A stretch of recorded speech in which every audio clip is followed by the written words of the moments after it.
Well, good morning, everybody. Thanks very much, John. That's very kind. Look, I'm delighted to be here and really to draw on a number of speakers who have spoken before me. Becca, my daughter, spoke yesterday about the personal experiences of the Canterbury earthquake. Ian Taylor talked about animation and the role of visualisation in disaster recovery and also in planning the built environment. I think the thing that Ian forgot to talk about, and one that he had spoken to me about previously, is that the work that he is doing is potentially, and so many others are doing, is potentially so much more than just visualisation. It's about going to another level as well, and that's something that we at CERA are particularly interested in. And thirdly, Minister Williamson's talk builds a really good platform for the talk that I'm about to give over the next half hour or so. So I've named my talk the Road to Recovery, and there are two sub-themes that I'd like to draw on. The first is the power of proximity, and the second is the search for resilient well-being.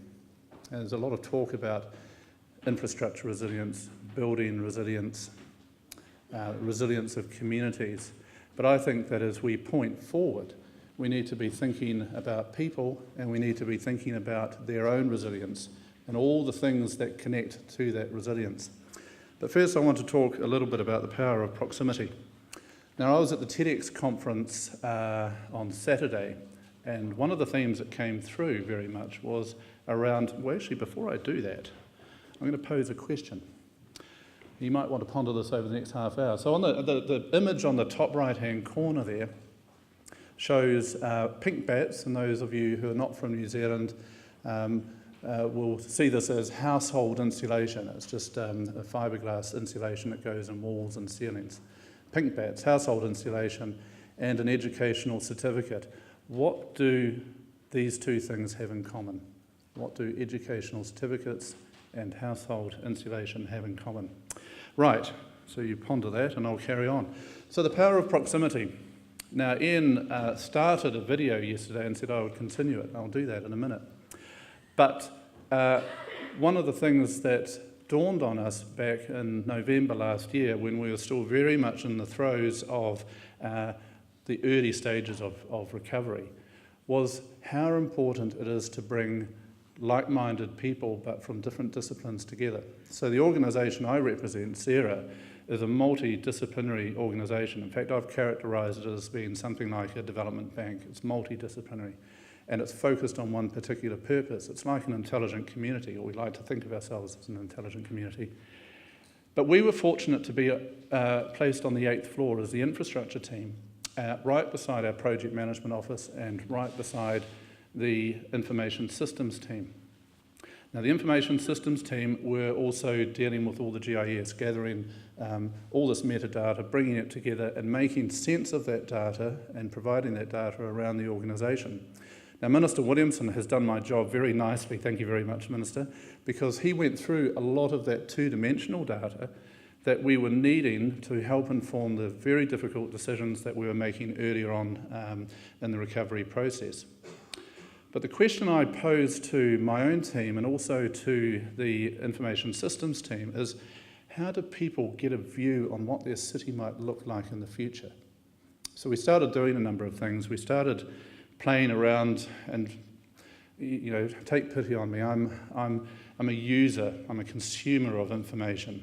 My technical knowledge on GIS is very limited. Having said that, though, I'm like Minister Williamson. I'm evangelical about the importance of geospatial data and how it can help inform good decision making. So the question was, how do you bring all this information together but create something quite visual that looks into the future so that people can understand what their city might look like in the future? But more than that, how can they be involved as part of that city development? How can they be in this sort of an iterative process? So that was the challenge. So we started playing around with different technologies. I was quite happy with Google Earth and the 3D version of Google Earth. We started looking at Esri's City Engine, AutoCAD Infrastructure Modeler. I downloaded all sorts of information that I could. I had lots of trials of products, different software products that I was trialing at home at night, trying to get my mind around how we would actually address these issues. I'd turn up to work, I'd talk to the IS team who were right next door. If they were on the next floor, we wouldn't have had these conversations. So the power of proximity was to have like-minded people, but with different skills and different things they were looking for coming together to develop something quite special. So we started talking about a range of things. Peter Newman came over from Curtin University. Mary Sue from LINZ was instrumental in bringing people together. We talked with Kinesis in Australia about resource management and how we might think about things differently. And we started to get an idea about how we might start connecting these various dots together into a cohesive whole that might actually mean something. Then one night I was at home and I was explaining to my daughter Becca, the sort of things that we were playing around with. And she said, "Oh, hey Dad, they've got this thing at the university in the library. It's called Liquid Galaxy. You might be interested in it. Come along and have a look." So she took me along to the university and she did a demonstration of Liquid Galaxy. And this is a Google Earth 3D view of Christchurch as was. And it doesn't take long to see the possibilities about how we can start embedding layer upon layer of information to be able to gain a view on what the city might look like in the future. So I took this idea back to work and said, look, my daughter has been showing me this thing at the university. That's pretty cool. How might we use that? And we started tossing around these different ideas. We then started realizing that we needed to move beyond two-dimensional data into three-dimensional data.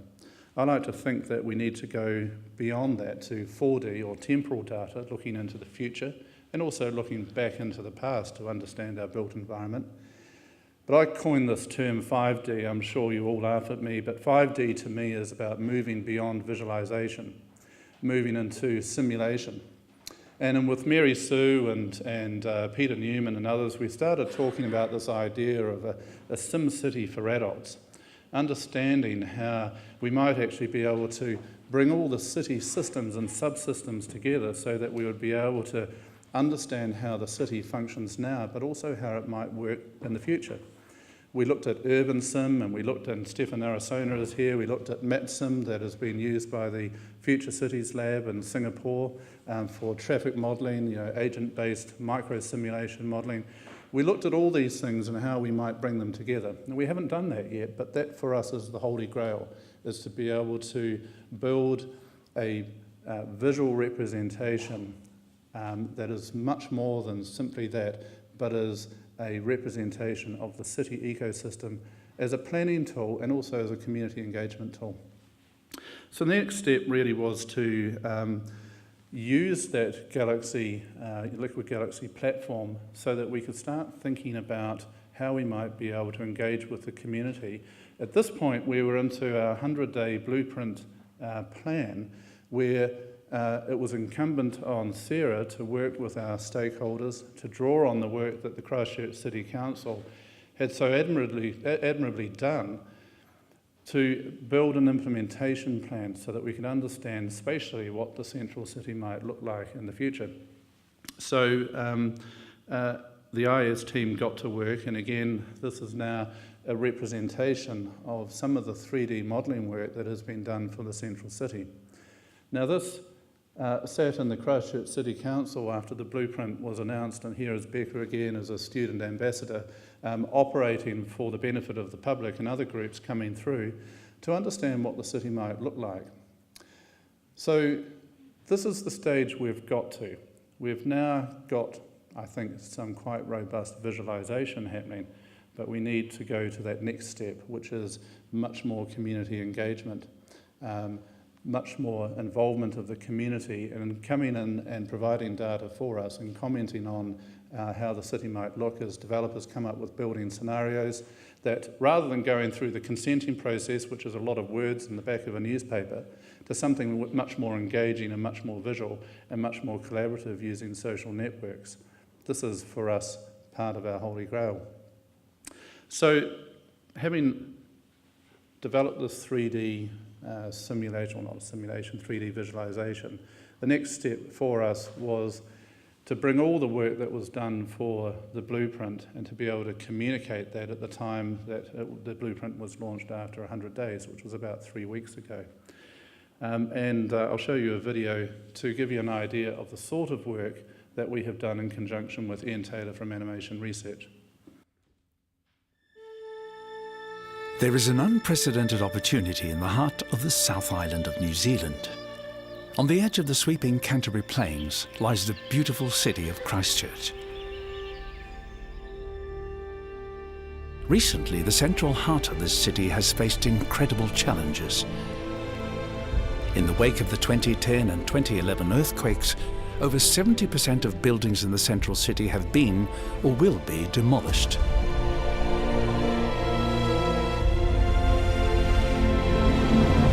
But the people of Christchurch have responded with over 106,000 ideas that have informed both the spatial blueprint and the Christchurch Central Recovery Plan. The blueprint identifies a number of key projects that will catalyse development, provide certainty, clarity, and inspire confidence. A frame of open green space will ensure a dense and vibrant core, while the Avon River will create a link between key projects.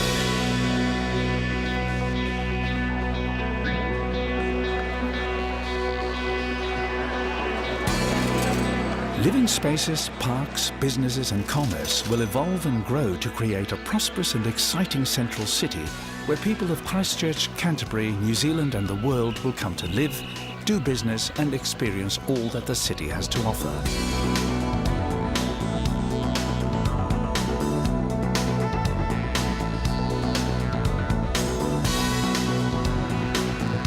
The Performing Arts Precinct will sit alongside a purpose-built state-of-the-art convention centre.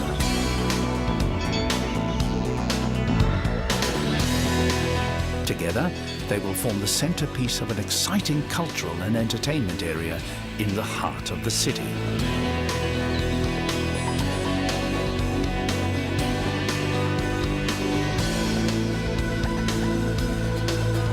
The hospital will become the focus of the new health precinct. The Metro Sports Facility will be a top-class facility accessible to people of all ages, abilities and sporting skills.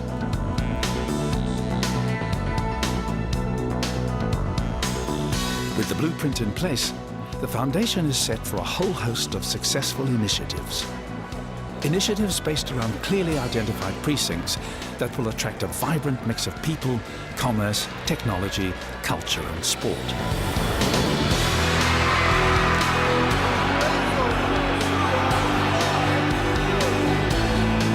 The Christchurch Central Recovery Plan isn't just a quick fix. It's a long-term vision that incorporates cutting-edge design and the latest ideas in urban planning. It's achievable, it's full of potential, and it's ready to fly.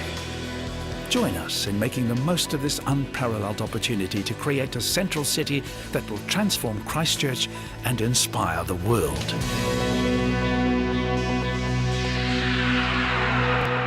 So we're pretty excited about the future of Christchurch, and we think that people in Christchurch and outside of the city within New Zealand... There is an unprecedented opportunity. It's almost worth seeing twice, but not quite.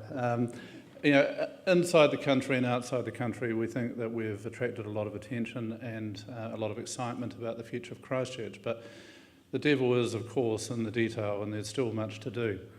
And we're looking very much to you and your industry for your support as we try and crack some of these very difficult challenges that we have in the future. But I think collectively, again, the power of proximity, we've got the ability to build something that will be quite remarkable, not only for the recovery of Christchurch, but for future natural disasters internationally, but also for good planning generally. Now, I've talked a bit about the built environment, and we're pretty excited about the built environment, but when I started my job, someone, and I can't remember who, and I wish I could, said to me, "Richard, we're not rebuilding a city, we're helping to rebuild a society." And I'm very interested in how societies tick. While I'm the GM for infrastructure, for me, infrastructure serves a purpose, and it's all about people, and it's about productivity. From an economic viewpoint, we've got a limited pool of resources to affect our recovery. And we must use that pool of resources as wisely as we can to get the best recovery outcomes. And that's the challenge. It's largely a business of making trade-offs. We want to expand the pool of resources as much as we can, but there are limits. So having the right sort of mechanisms to be able to make those trade-offs is really important to us. And this is the stage of the recovery we're in now. It's starting to think that, well, we don't have unlimited resources. How, in a constrained environment, do we affect those trade-offs? The idea was to have a machine that does that for us, but in reality, we're going to have to make some subjective assessments, and that's very much the work that we're doing now. The other thing that we've come to realise is that there's a tension that goes on in recovery between getting stuff done versus long-term planning. And I think it's characterised within CERA. We have some doers, very action-oriented, getting stuff done. And then we have long-term planners who want to make sure that we get things right. And that tension is a good tension, and it plays out. Now we're moving to a stage where we're becoming quite operational. A lot of work has been done, key decisions have been made, and we need to look beyond the short term into the long term and think about how our future society might look. And that means understanding what future societies might look like generally, internationally, understanding megatrends, understanding the things that will influence the city of Christchurch and how it might position itself to be the best it can be. Thinking about the best it can be means that we need to think also about the best we can be. And so one of the things that we've been doing is thinking about, well, what is recovery? How do you define recovery? It's one of the questions we asked right at the start. Canterbury Earthquake Recovery Authority. We know what Canterbury is, we know what an earthquake is, we know what an authority is, but recovery is a little less clear. To me, Maslow's hierarchy of needs, and I saw this in an earlier presentation, Maslow's pyramid being mentioned, it resonates with us. Because for us, if we think about Maslow's hierarchy of needs, and that's that triangle on the top, on the left-hand side there, at the very bottom we have physiological needs working through to the top with self-actualisation or a sense of total well-being. For me, recovery is about restoring that sense of well-being amongst the community. And how do we do that? Well, there are a range of ways that we can do that, but one of the key ingredients is the built environment. So it strikes us that there's another pyramid to the side, which is not Maslow's hierarchy of needs, but a built environment hierarchy of needs. So we can see right down at the bottom, physiological needs are met with basic infrastructure or core infrastructure around energy, water, wastewater, telecommunications, and I include telecommunications because when the disaster strikes, you reach for your smartphone or your phone. So telecommunications are right down, I think, at the bottom of the Maslow hierarchy. And then working up through business support and police and security, a need for personal security. And then working through to a higher level where we, from a built environment viewpoint, are providing cultural infrastructure. Now, there's something really interesting about cultural infrastructure, and that is it's the hardest to resource, and that is the triangle on the right. So if we think about all these things being a balance between our needs and our wants, the way the built environment responds to those needs and wants, and to the resources that we have in order to manage or to supply those, the built environment, to supply those needs and wants, it's made up of the usual factors of production, land, labour, capital, and so forth. You get the picture. But one of the most constrained resources is capital. We find that down the bottom of the spectrum, there's lots of money, well, relatively lots of money, for core infrastructure. As we move up the spectrum, the built spectrum, it's harder and harder to finance these projects. But if we want to reach a state of total well-being again, we can't just focus on the bottom strata or the middle strata. We have to focus on the top. So the challenge for us is, how do we resource a built environment that is going to lead to a total sense of well-being?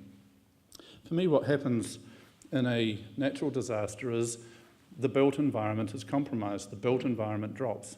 And the gap between the built environment and where it's got to, and where we were in terms of our sense of well-being, is really around built resilience.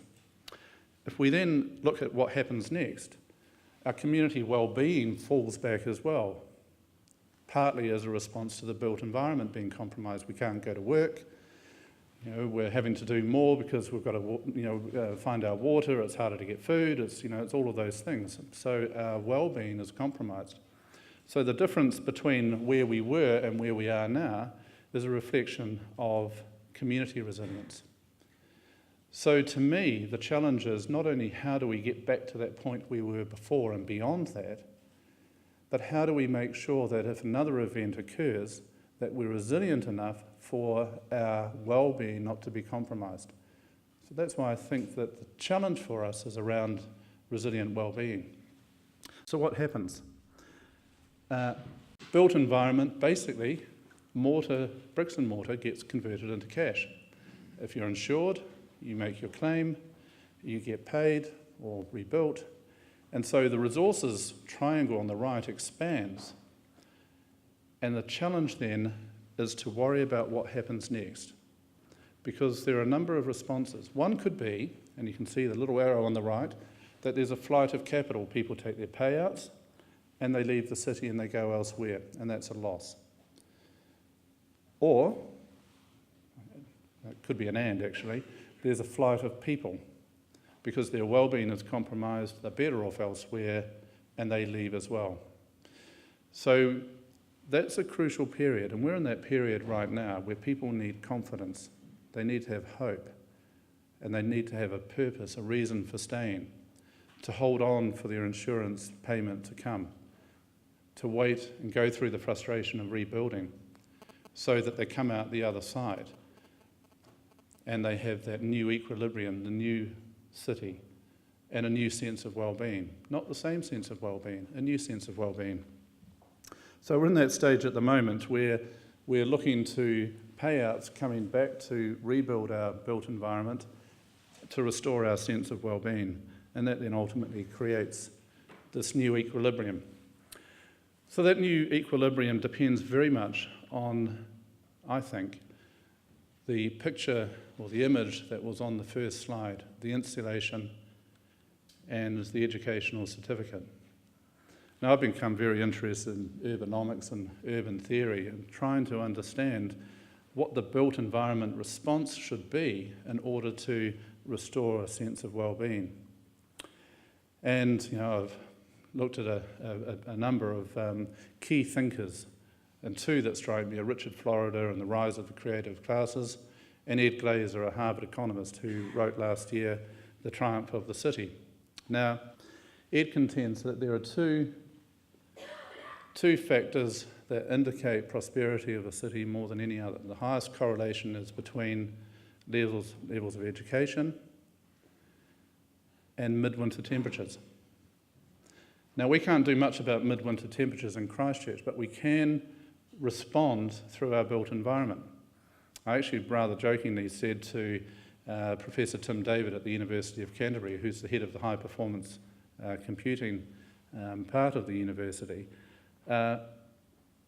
probably the best thing that we could do for recovery, Tim, is to get rid of our easterly, which is a cold wind that ruins a lot of barbecues. And he said, that might be possible. And I said, oh, come on, you're joking, really, aren't you? And he said, no, actually, we could use the supercomputer and our fluid dynamics people, and we could put the two together, and we can do wind flow and, more importantly, wind chill modelling to help in making decisions around how you rebuild buildings, how buildings interact with one another. What a great opportunity to do that in a central city, 80% of which needs to be rebuilt. So we're doing that with the university. They've done some wind flow modelling, and that helps guide us as to what we might be able to do in the future. But that's one element of this big holy grail that we really want to find. So midwinter temperatures, can't do much about them, but we can respond in other ways. Educational levels. Now, there are a couple of things about educational levels. We can respond, I think, like this. We can focus on warm buildings. And we can focus on the promotion of human capital development, on education, attracting smart people, creating smart industries. Because people who have education and have the time and the ability to focus on ideas and creativity add value. So warm buildings do lead to better educational outcomes. So that's kind of helpful. There's a further ingredient, and that's land use intensification.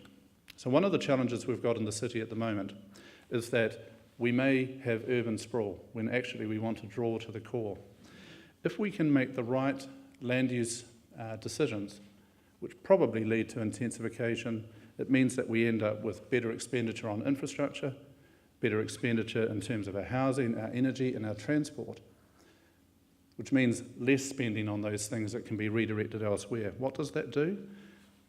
It leads to a likelihood of more affordable buildings, and it leads to promoting, through proximity, the collaboration that comes from proximity, the promotion of ideas exchange through that proximity.